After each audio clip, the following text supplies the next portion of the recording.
Today we're going to be discussing an article titled Solution Focused Art Therapy Among Refugee Children. The article was created by Musa, Karuna, and Nagish in 2017.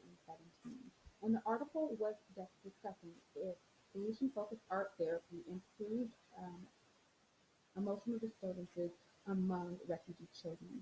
And the first question says, briefly describe the situation intervention that was the subject of this article. And we say refugee children are often persecuted due to their religion, race, nationality, political stance, etc. It is often forgotten that mental health is a significant aspect that they suffer with. It's not always just about providing services such as housing or finances or medical, which not to dismiss that that's not important. However, we do often forget that mental health is a serious part of them overcoming and improving and creating an overall better quality of life. Um,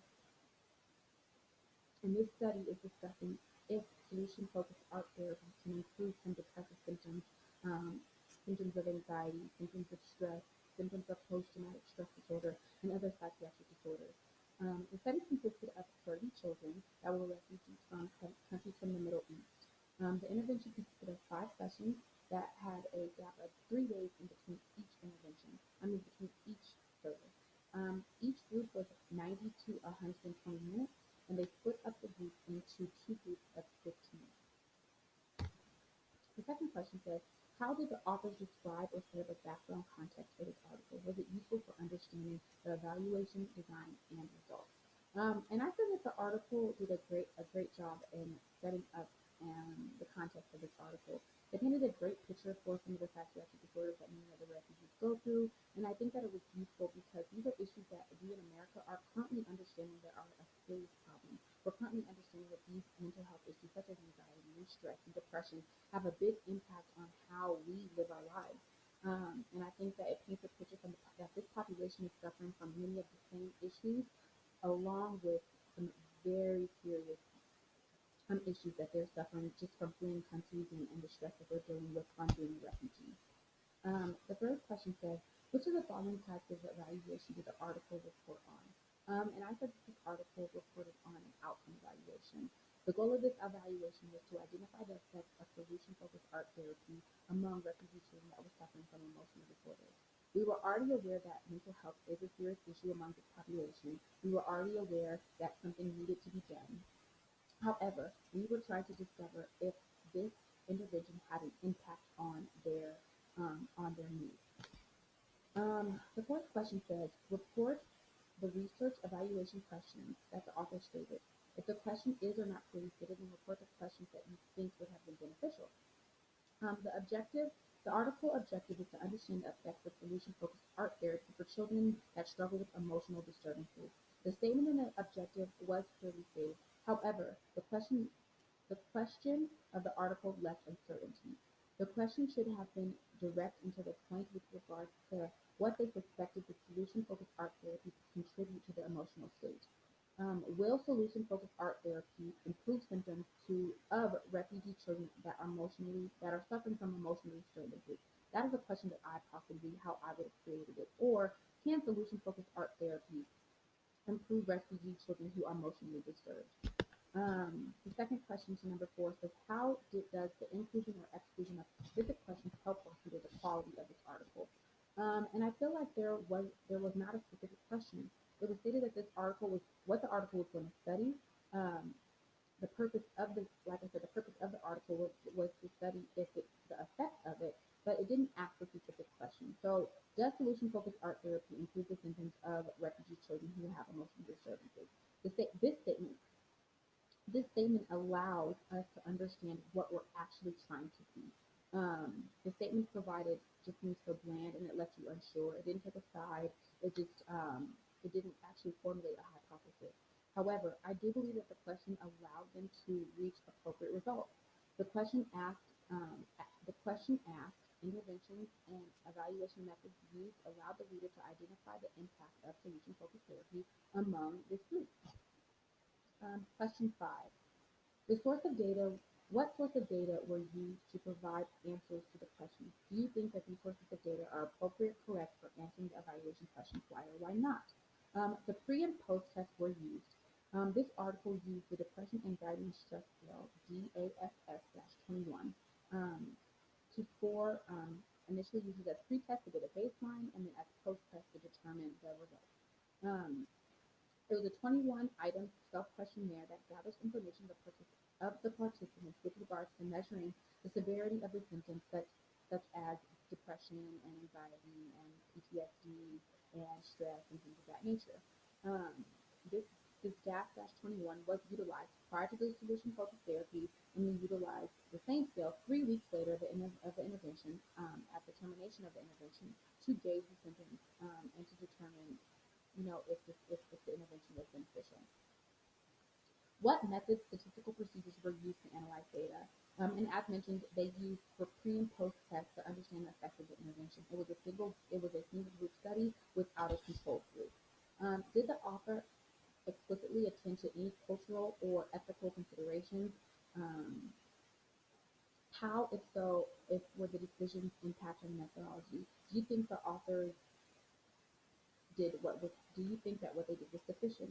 The authors addressed critical cultural differences that refugee children from these countries experience.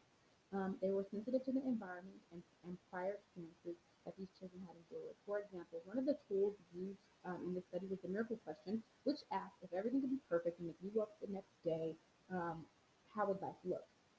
But they asked that question and it stated that they did not intend to minimize the multiple and complicated problems that these children had experienced, and understand that just one miracle wouldn't fix everything that they've gone through.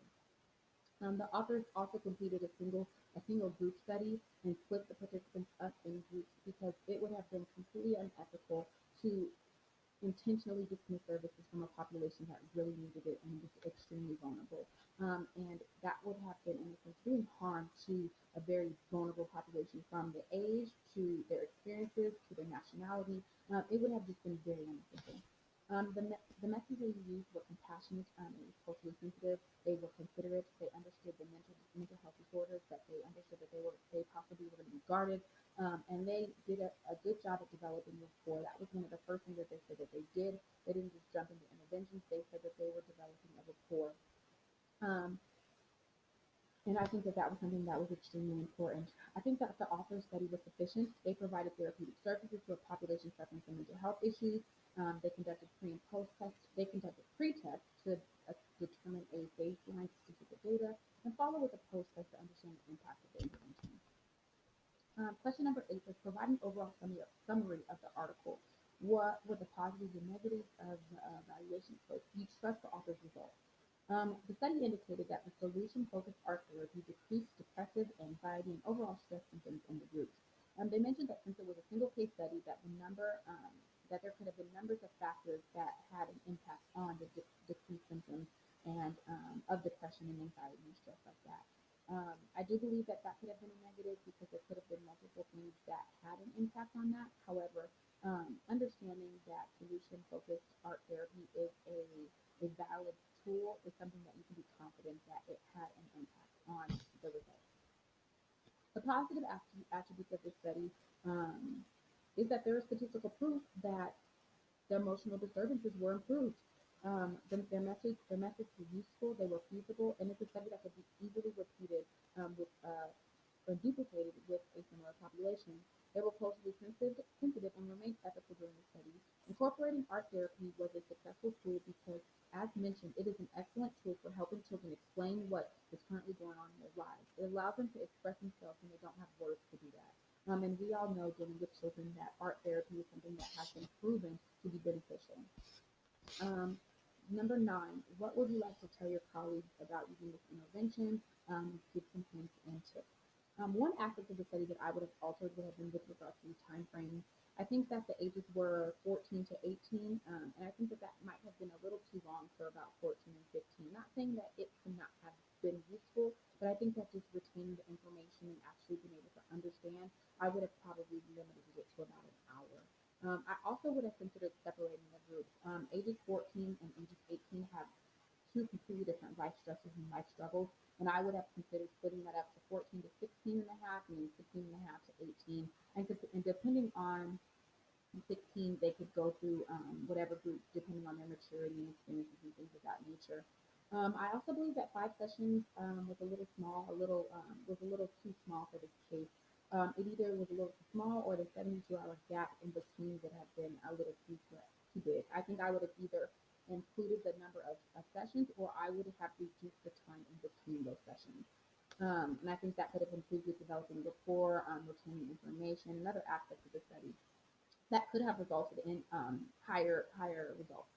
Um, I think that I would have given examples. One of the things that they discussed about what they did was setting goals. And I think with a population like this, be more specific and maybe make categories with regards to what kind of goals you want to set. Do you want to set goals for medical? Do you want to set goals for mental health? Do you want to set goals for family? And I think utilizing those categories would have been extremely beneficial in setting goals and kind of separating those so that they weren't overwhelmed and that they weren't just kind of thinking about one thing. Maybe setting each goal in each setting so that we can kind of, attack things from a different perspective. Um, the last thing I think I would have implemented was implementing some individual or talk therapy. I think that the art was amazing, but I do think that you do have to tackle it with sitting down and talking with them about maybe some things that were misunderstood, or maybe some things that were concerning, or discussing, things that actually getting things off their chest. You can't always just use art. Sometimes you have to be able to explain. So I think that implementing that would have been a great tool, and also kind of trying to in, put their family in there, use their parents, and get them to kind of get that bond and that rapport with them, because we're not always going to be there, but family is going to be there. And understanding how to communicate with their family is something that was not just going to improve them individually, but it's going to improve their family dynamic. So that is some of the things that what the study was about. So just to recap, the study was about just trying to see if solution-focused art therapy had an impact on children that were refugees with in improving their depressive symptoms, their stress symptoms, their anxiety symptoms, and other post-traumatic stress. I'm sorry, and other mental health disorders. In the study that they conducted, which was a 3-week, 5-session um, intervention, it did prove and it did state that that intervention did decrease those symptoms. And it is something, it's a study that could be redone. It's a study that I do believe was pretty valid just due to the interventions that were used. It's something that I do believe was ethical. It's something that I would not have a problem with conducting again. Some of the things, like I said, that I would have changed is just the time frames. I would have changed splitting up the groups. I would have implemented a little bit of talk therapy, but overall, this was a good study, and it's something that I would have completed.